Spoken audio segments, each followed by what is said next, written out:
Viral dan resmi menjadi warga Depok, Jawa Barat, Arafah ternyata baru mengetahui kalau di daerahnya terdapat situs sejarah berupa cagar budaya Sumur Tujuh yang terletak di kawasan Keramat Beji. Komika muda ini pun penasaran, sampai-sampai rintik hujan pun ditembusnya agar ia bisa menyaksikan secara langsung seperti apa Sumur Tujuh yang sumber airnya berasal dari mata air yang kini dijadikan cagar budaya oleh pemerintah Depok. Airnya yang bening dihuni oleh beragam ikan. Tak disangka Arafah bisa langsung diminum dan menurut kisahnya memiliki banyak kegunaan.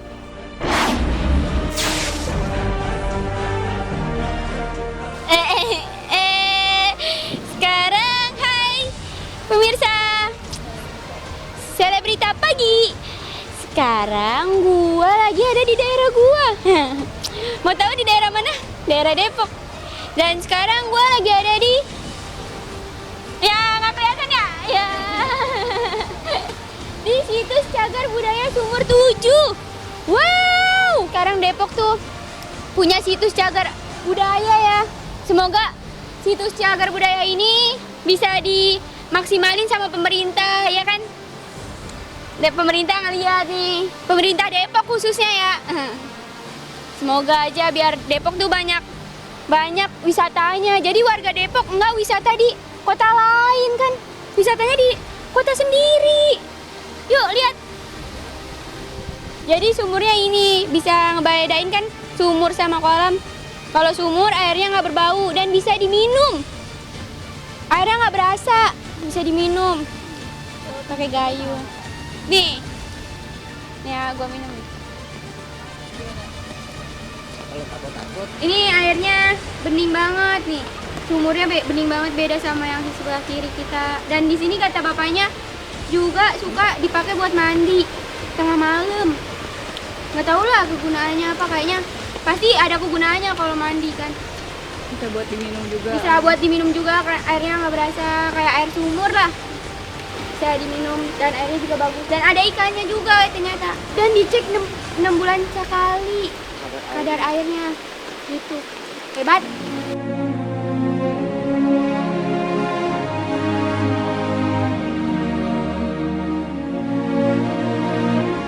Disebut sebagai Sumur Tujuh, situs ini memang memiliki 7 sumur, namun terletak di lokasi yang berbeda. 5 sumur berada di areal Masjid Nurul Salam Depok Utara, sedangkan 2 sumur lainnya terletak di lokasi yang berbeda. Tak cukup hanya menyaksikan dan menikmati air dari Sumur Tujuh, Arafah juga langsung bertanya kepada penunggu situs soal latar belakang sejarah cagar budaya yang terletak di kawasan tempat tinggalnya. Seperti apa keseruan Arafah menyusuri peninggalan sejarah di situs cagar budaya Sumur Tujuh Mbah Raden Wujud Beji. Budayanya udah berdiri sejak kapan ya Pak? Ini dari zaman Masehi. Hah, zaman Masehi? Udah ada. Karena ini aulia, peninggalan aulia sebelum zaman peperangan ini udah ada. Oh. Nah, sumber mata air ini sebenarnya untuk menghidupi masyarakat, untuk pengairan, karena dulu di sini ada persawahan, di atasnya hutan. Nah, musim kemarau itu aulia kalau bahasa kita sekarang mah bersemedi, dia munajat sama yang kuasa untuk dikeluarkan sumber mata air untuk penghidupan masyarakat, untuk mengairi persawahan gitu. Jadi intinya air ini untuk kemaslahatan orang banyak. Kelebihan dari sumber air di sini sama sumber air di yang tempat lain apa nih? Yang membedakan ada? Kalau perbedaannya ada, yang namanya Sumur Tujuh itu berarti ada 7 sumur. Yang mengeluarkan sumber mata air cuma ada di sumur ke-1, Sumur Tujuh, tapi yang ke-1 yang mengeluarkan sumber mata air. Ini salah satu dari 7 sumur yang mengeluarkan mata air. Satu-satunya sumur dari 7 sumur. Kan? Dan air ini bisa bermanfaat untuk masyarakat dan layak untuk diminum. Karena per 6 bulan sekali air ini dicek di laboratorium Dinas Kota Depok. Nah, tadi udah ngeliat, udah ngomong-ngomong sama bapaknya, dan terima kasih ya Selebrita Pagi. Dan Arafah bangga gitu jadi warga Depok. Ternyata tuh di Depok tuh banyak cagar alam, namun belum tereksplor aja gitu sama pemerintah Depok. Semoga nantinya pemerintah Depok bakalan melestarikan cagar alam seperti ini.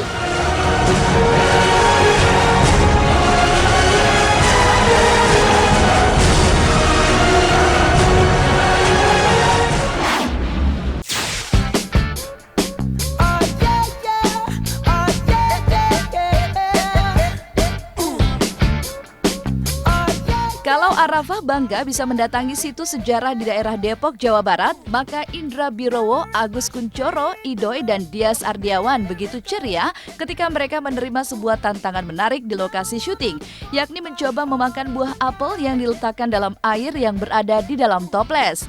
Pada putaran pertama, Agus Kuncoro dan Idoy berlomba untuk bisa terlebih dulu memakan apel di dalam air. Ternyata tak mudah dilakukan, hingga tantangan ini menjadi semakin seru dan menarik.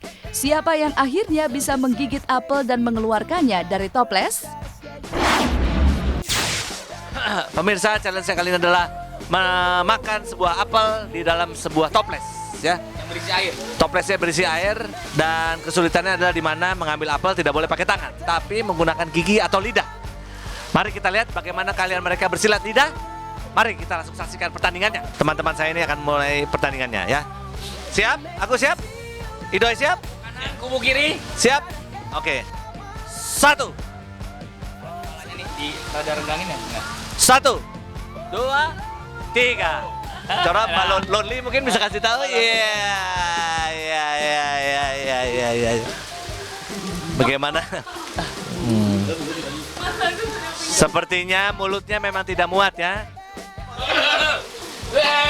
Bukan itunya. Bukan rantingnya, apelnya.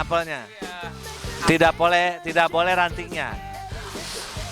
Mbak Lonely mungkin mau nyontoin kita. Enggak pakai tangan dia. Enggak bisa.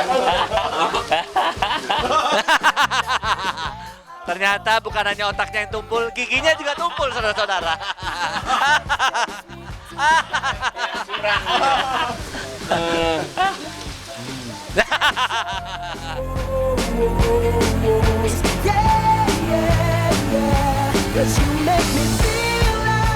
Tak mau kalah dengan rekannya, kini giliran Indra Birowo dan Dias Ardiawan yang akan berlomba. Gaya mereka tak kalah lucunya, namun dari segi hitungan waktu, keduanya lebih cepat menyelesaikan tantangan dibanding pasangan Agus dan Idoy.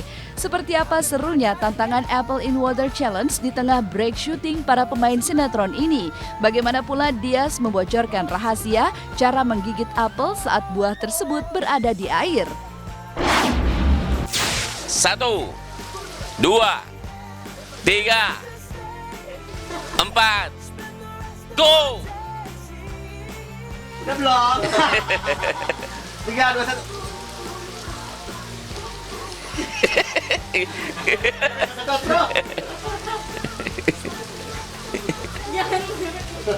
Jangan kaku banget aja gitu Allah. Ketahuan yang jago. Wes. Kalau secara tekniknya yang gue lihat, ini kalau kok digigit nggak mungkin nih, ya kan? Nggak mungkin tuh.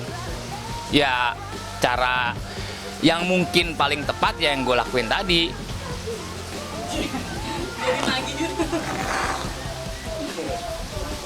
Baru. Ya pemirsa selebrita. Kami tunggu lagi challenge-challenge-nya.